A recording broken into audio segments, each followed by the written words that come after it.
Le 26 août dernier, un an après la première pelletée de terre, la ville de Forestville et Villa Forestville ont procédé à l'inauguration des 12 nouveaux logements sociaux qui constituent la troisième phase de Villa Forestville. Situés sur la première avenue, ces logements adaptés et abordables permettront aux aînés autonomes de demeurer le plus longtemps possible dans leur milieu. C'est un projet attendu depuis longtemps, car aussitôt la construction terminée, les logements avaient déjà trouvé preneur. La mairesse Micheline Anctil nous explique le projet. Alors, c'est 12 petites maisons en rangée, séparées en 2 blocs de 6, pour lesquels, donc, il y a 3 logements qui ont 2 chambres à coucher, donc réservées à des couples, et les autres logements, c'est une chambre à coucher, donc des personnes seules pour cette première location. C'est ça un peu la répartition. Elles sont disponibles depuis le 1er avril. Les gens au printemps voulaient vraiment entrer. Il y a des logements à prix abordable, subventionnés par la Société d'habitation, et il y a des logements qu'on dit au prix du marché pour que ça soit accessible un peu à tout le monde. Villa travaille beaucoup depuis des années, on le sait, depuis 1990, à créer de l'habitation pour les aînés. Nous voulons que les aînés demeurent dans notre communauté, près de leur famille, près des leurs. Et notre vision, c'est que, premièrement, il faut penser à avoir une habitation, des habitations sécuritaires, des habitations de qualité à des prix abordables, et de créer autour de ces habitations-là des milieux de vie. Que les gens vivent ensemble, s'entraident, socialisent. Alors, particulièrement dans cette Villa 3, le site a été de première importance. On est sur la première avenue, au cœur même de la ville. Les services sont accessibles à pied, que ce soit les services de santé, bancaires, épicerie, tout ça. Donc, donner un milieu de vie à nos aînés pour qu'ils restent dans notre communauté comme étant des citoyens impliqués, engagés et essentiels au développement social et économique de notre ville. On avait 12 logements, on a eu 55 demandes d'admission. Et ces gens-là sont pour la plupart encore sur notre liste d'attente. Alors, on pourrait libérer les 12 logements et les recombler 4 fois au moins. Alors, ça veut dire que le besoin est très, très grand. Et nous avons des personnes qui avaient maison. Donc, les maisons se sont vendues à des familles. Les aînés voulaient avoir un logement, un espace, mais plus petit, plus accessible. Alors, les maisons se sont vendues. Il y a une espèce de chaise musicale qui s'est faite dans la communauté. Alors, ça a rendu d'autres logements disponibles. C'est un projet de plus de 5 millions. Alors, sans l'apport des 2 paliers de gouvernement, le gouvernement fédéral et le gouvernement du Québec, évidemment que nous n'aurions pas pu supporter un tel investissement. Mais avec l'apport des programmes d'aide financière, bien, on a pu relever le défi. Cette inauguration s'est déroulée en présence de nombreux partenaires au projet. On écoute quelques extraits de leurs allocutions. La Villa, c'est un milieu de vie chaleureux, sécuritaire, qui offre à nos aînés des logements accessibles et adaptés leur permettant de continuer à vivre au cœur de leur communauté. Elle témoigne de notre capacité à bâtir ensemble, répondre aux besoins réels de notre population, puis offrir des milieux de vie qui reflètent nos valeurs.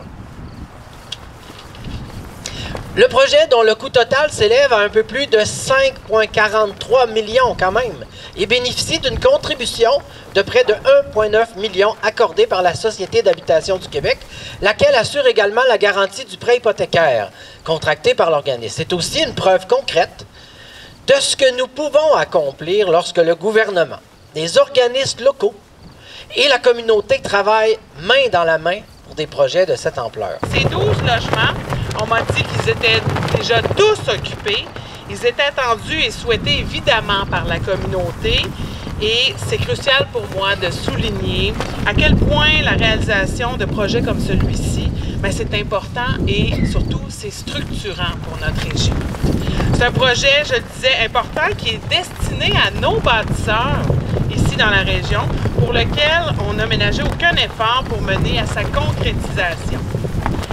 La Villa de Forestville, ça va permettre aux aînés de demeurer dans leur communauté, entourés de leurs proches, avec leur monde.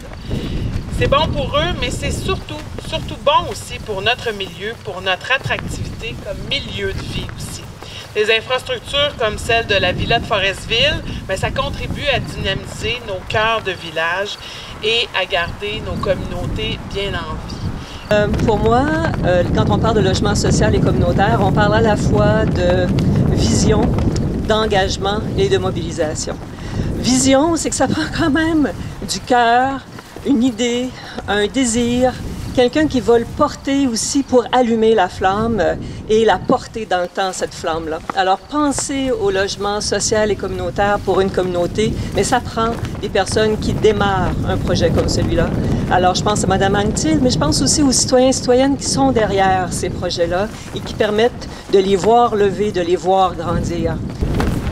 La Ville vous a accompagné dans le respect de ces règles municipales en vous faisant don du terrain et en vous consentant un congé de taxes pour 25 ans, comme l'exigeait le programme de la Société de l'habitation du Québec.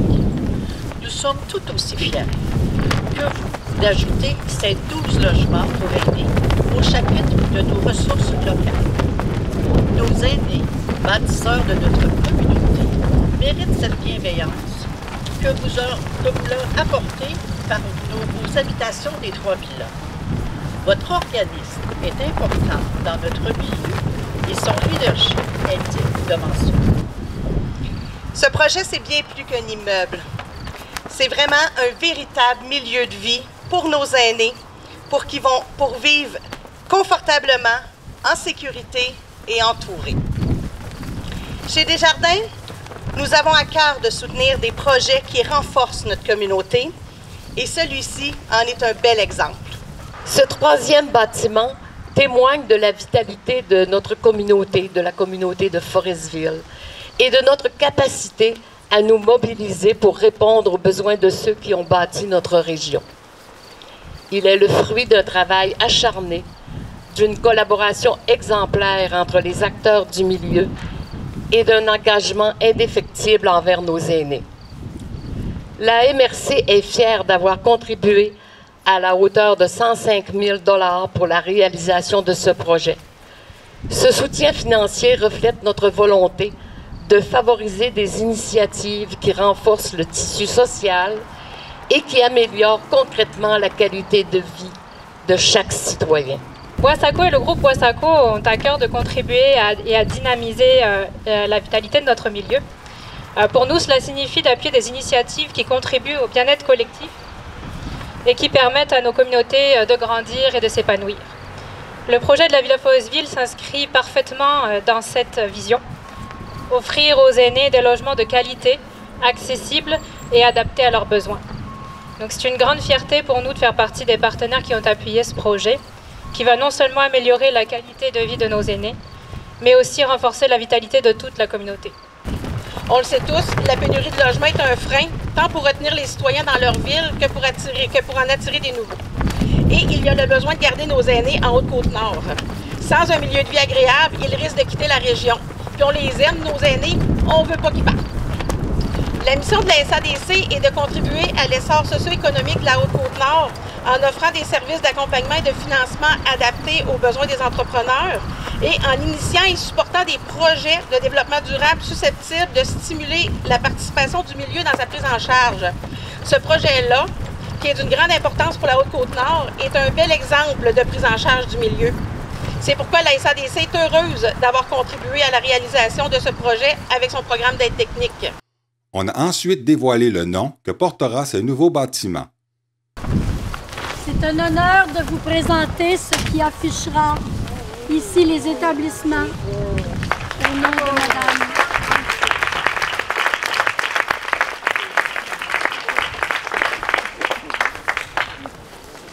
Madame Anctil était très émue que son nom soit associé à ces édifices, même si au départ, elle était réticente à l'idée. Merci à vous tous. C'est vraiment une grande fierté de doter la communauté de ressources, mais ça se fait jamais tout seul, que ce soit à la présidence, que ce soit à la mairie, à la préfecture, peu importe les fonctions qu'on a. C'est de savoir s'entourer, le secret. et vous avez participé à toutes sortes d'étapes, tout le monde. Alors, du fond du cœur, vraiment, vraiment, je vous dis, chacun, merci pour votre contribution. C'est vraiment très, très apprécié. Je suis particulièrement émue, mais très heureuse. C'est effectivement un grand honneur, une grande fierté. Je l'accepte avec beaucoup d'humilité, mais je veux le partager aussi. Ce nom-là, il appartient à beaucoup de personnes qui ont contribué pour Villa-Forestville au fil des années, qui sont toujours demeurées à mes côtés. Alors, oui, c'est mon nom, mais oui, il y a un partage à faire avec beaucoup, beaucoup de personnes qui ont été essentielles. Des personnes, des organismes, des partenaires financiers. Sans l'apport de chacun, on ne serait pas là aujourd'hui. Bien, c'est-à-dire au niveau du conseil d'administration, on m'avait soumis à un moment donné, on souhaiterait que ça soit ton nom qui... Alors, j'avais refusé au départ. Je disais non, je veux pas mon nom sur un bâtiment. Ils sont revenus à la charge à maintes reprises. J'ai maintenu mon nom, mais ils ont dit finalement, on a décidé qu'on t'écoutera pas. La vice-présidente de Villa-Forestville, Claire Gagné, était très heureuse de l'aboutissement de ce projet et nous dit pourquoi son conseil a choisi Mme Anctil pour le nom. Je pense que c'est un aboutissement qui est un honneur. Parce qu'il y a eu du travail de fait, il y a eu beaucoup de recherches, mais Mme Anctil, elle le mérite amplement parce qu'elle a tellement fouillé dans tous les fonds pour nous trouver, parce que d'année en année, j'ai dit de 2020 à 2025, et d'année en année, ça augmentait comme la participation qu'ils voulaient qu'on fasse. Alors, on se disait, comment on va faire? Alors, elle faisait des rencontres, puis tout le temps, elle avait ça en tête, et en fin de compte, on est abouti à avoir aujourd'hui ces beaux 12 logements qu'on est tellement fiers d'avoir pour nos personnes ici à Forestville. Vous avez choisi de l'appeler en son nom. Oui. Elle nous a mentionné vous avoir dit ne pas vouloir avoir son nom, mais vous avez quand même décidé de l'appeler en son nom. Pourquoi? Quand on a fait un consensus, nous, elle n'était pas là, on en avait parlé. On a dit c'est comme... Ça se fait comme par soi-même. C'est vraiment ce qu'il faut lui donner comme nom. Il nous disait, quand il donne les noms des édifices, habituellement, les personnes sont décédées, mais nous, on voulait la rendre honneur durant qu'elle est ici, puis qu'elle est mairesse et qu'elle est préfète de la MRC. Alors, je pense que c'est d'un commun accord. Tout le monde a dit, bien, c'est sûr. Bien, c'est sûr. On n'en trouvait pas d'autres. On ne voulait pas en chercher d'autres. Pour nous, c'était vraiment Villa Micheline Anctil qui allait de soi. Nous avons rencontré une des résidentes qui est très contente d'habiter dans un de ces logements. Comment vous vous sentez dans votre nouveau logement? Te dire comment je me sens, c'est merveilleux. Je ne m'attendais pas à ça, là. Puis je suis agréablement surprise J'ai visité avec vous, c'est très beau, très bien conçu. Merci. Tout est à la portée de la main. Tout est fonctionnel, tout est conçu en fonction qu'on n'a pas besoin de se pencher trop pour aller chercher nos choses. L'espace est suffisant. Oui, je suis très, très, très contente. Oui. Le projet n'est pas tout à fait terminé. Il restera à améliorer l'espace extérieur avec l'élargissement du stationnement et l'ajout de terrassement. On veut améliorer ici au niveau du stationnement. On va réélargir le stationnement.